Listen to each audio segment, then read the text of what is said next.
Syria, unfortunately with that, the Security Council is not able to follow the regular process that it does, like on regular situation. Why? Because there are so many actors involved in Syria.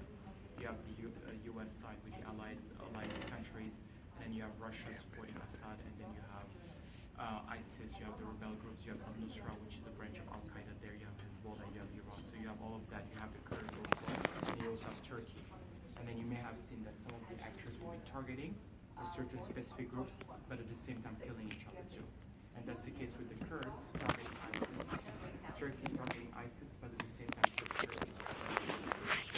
Same thing with the rebels, supported by the US and some of the Gulf Arab countries, targeting ISIS and the government of Assad, but at the same time, Russia, which targets ISIS, supports the government of Assad and also tries to crush the rebels too. So that's what we have right now.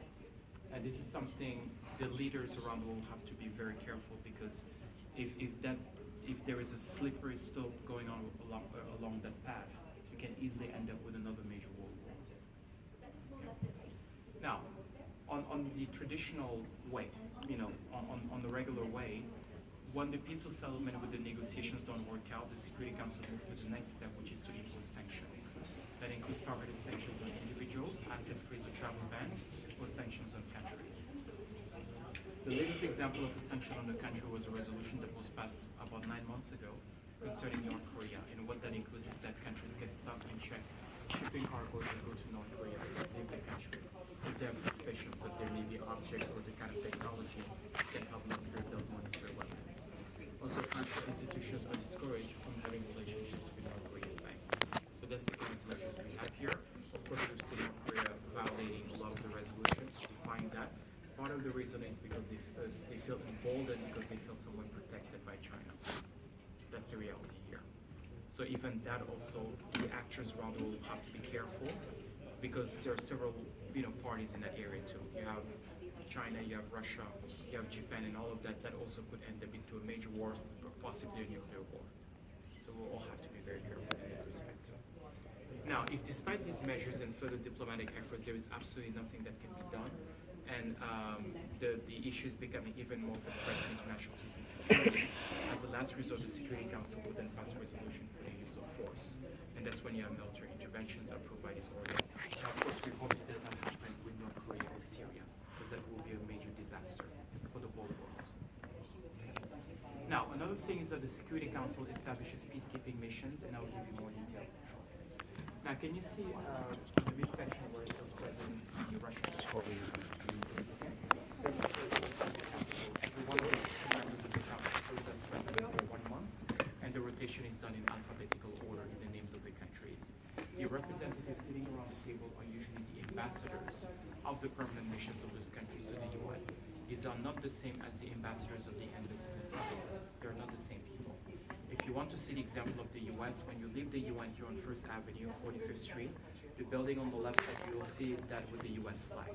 That's the permanent mission of the US to the UN. The ambassador there, her name is Samantha Power. She sits here. The people working there are with the Department of State. So with that, you can understand that for each country, the governments that appoint their diplomats to work with their permanent missions here. So for countries like France or the UK, their permanent missions are different from their Ministry of Foreign Affairs. So that's how it works. Now the two rows of blue seats are reserved for the police and the people sitting on the first row, and the red seats are reserved for the diplomats of the other member states of the UN, of those countries that are part of the Security Council. So what happens here is that permanent missions of every country in the Security Council, when the subject matter is relevant to them, they will be sending a representative to sit on the missions. These are reserved for visitors like you, staff members of the UN, interns, consultants, etc. However, when there are meetings here, visitors are not allowed in for security reasons. It used to be possible in the past, but then that was stopped right after the first attack at the World Trade Center, the one that happened back in 1993. Since then, that was stopped. But visitors can still watch these meetings online. You can go to UN.tv.org. This chamber you see here is from the government of Norway, which is on the back was done by Norwegian artist Oscar Fogg. The bottom section symbolizes World War II, and you have the phoenix rising in the middle to change the world. Now, by your seats, you can see the headsets with the buttons here. That's for the and that's to enable people to listen to meetings in the same languages of the UN: English, French, Spanish, Arabic, Chinese, Mandarin in Russia. The people doing the language interpretation of that on this side and on the other side. And they, when they do the translation, they do it at the questions. All right, so feel free to come down and take pictures.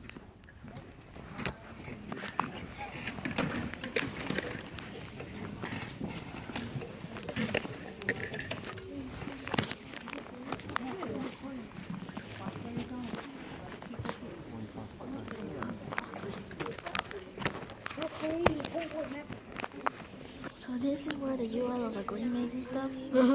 This is crazy. Just spot the statue.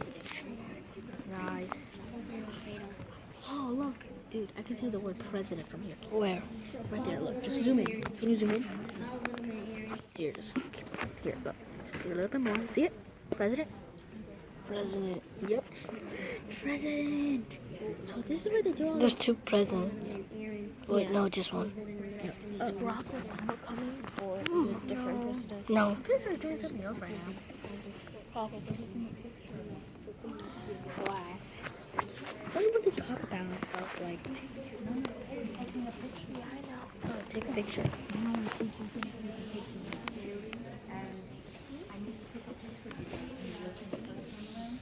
So on the bottom, that bottom part right there with all those people. Look at that. This part right here. This part.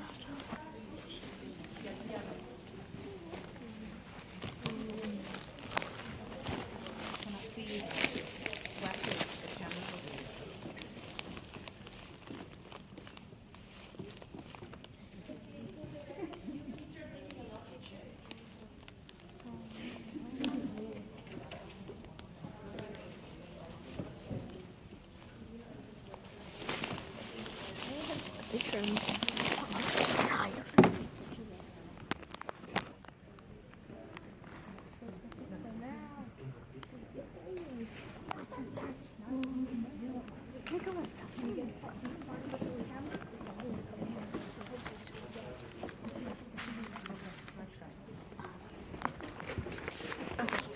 So you're gonna put all the videos in one?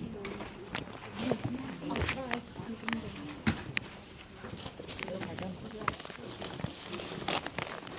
Okay, the jacket.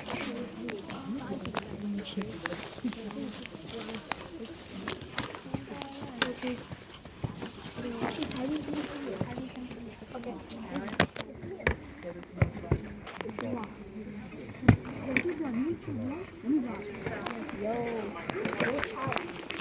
Dang it.